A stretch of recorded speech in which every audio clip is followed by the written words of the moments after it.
So for step 19, attaching the RC equipment, well, you can see here we're going to attach our servo. We've got the ESC, which they're showing using double-sided tape attached to the servo itself.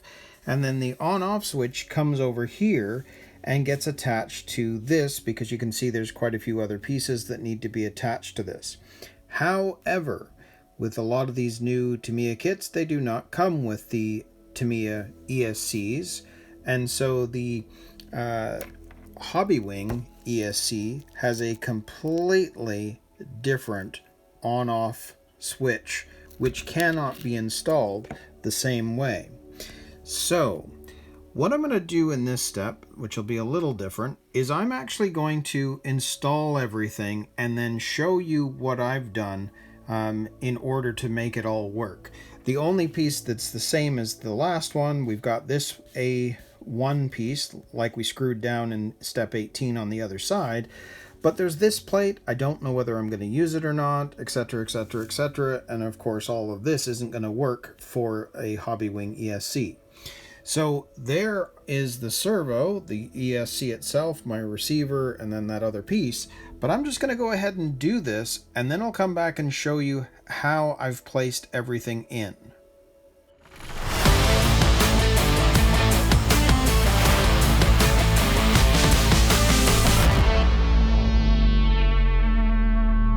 Ta-da! It's turned into a frog!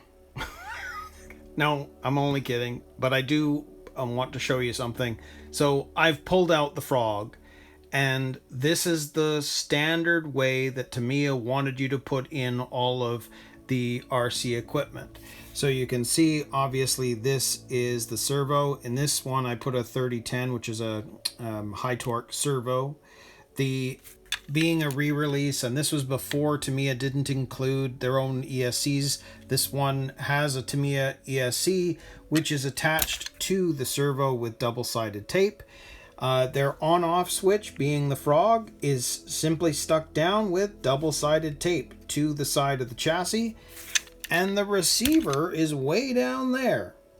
You place it pretty much on the brace at the bottom, down there, which means it's at its lowest point. So it's way down there at the bottom. And part of it, the reason I think they do that is because in the frog you've got a driver figure which gets attached to this top, which means there's not a lot of places you can put the electrical equipment.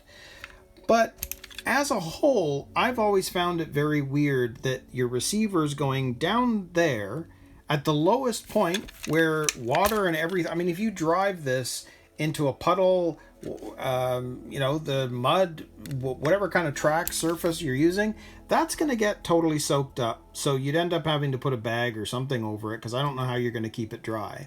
And then your ESC is obviously going to get wet too, because again, it's pretty much at the lowest point of this kit. Well, I decided that I wanted to try doing something different with the BRAT, just knowing all of this. So there's how the frog was set up, and this is how I've set up the BRAT.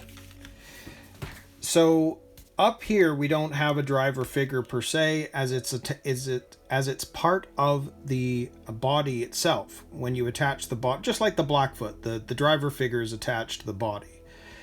And because of the way the mounts are, which aren't on yet, it's going to sit higher than all of this anyway, so it's going to be out of the way.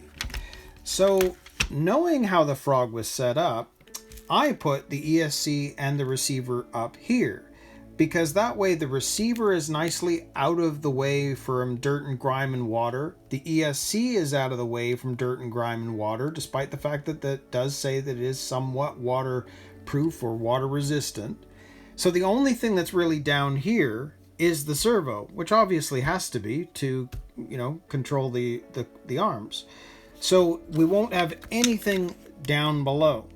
So what I've done is that with the servo itself, the cable is running underneath, and then I went around this brace before going into the receiver, which is not in there yet, because I'll tell you why in a little bit here, but they're out of the way. And then I've got one wire coming out of the ESC down, and its double-sided tape is down on the very same spot where the frog has the on-off switch. And then the other cable is going through here too, so I can use these zap straps, what I call them, that zip ties, whatever, and that way all of the cabling is out of the way, and then it's just going to be a matter of plugging these into channel 1 and channel 2 for obviously steering and throttle. The other thing is, with it being this high, notice that the position of the motor wires, it's perfect in that there's lots of room. Whereas if it was sitting over here, these, it'll work, but in today's kits, the motor wires are short, the ESC wires are short. They used to come with much longer cabling in the old days. So they're going to be able to sit there nicely. I'm not worried about any extra tension. They're fine. This is coming down here. It's no different. It's going to fit nicely on the battery with no problem as well. And then these ones are out of the way, and I've cleaned that up here. So ultimately, that's how I've chosen to do this for the BRAT, and I quite like it. I just think it might be better based on how the kit's going to be used. So just as a last point, the reason that these are not plugged in, I'm sure you know that in most kits, when you get to a step like this, it might actually say checking RC equipment, where we have to plug in everything and then make sure that the servo is in neutral. Well, in step 19 for the BRAT, you install everything, and we haven't done any of that yet. And the way this manual is done, we don't do any type of checking of the servo until step 21, which says attaching servo saver, which normally would say checking RC equipment, and it says make sure the servo's in neutral prior to assembly. So they've just sort of lumped it all in at once, basically, because we're still going to need to plug everything in to make sure that that servo is in neutral before we install the servo saver and the steering rods. So the point is, we're still on step 19. That's the setup that I've chosen to go with, and I just think that's a better way of doing it than having the receiver way down there and the ESC attached to the servo. They're on their own, they're up here, they're out of the way from the elements, so I think that's a better idea.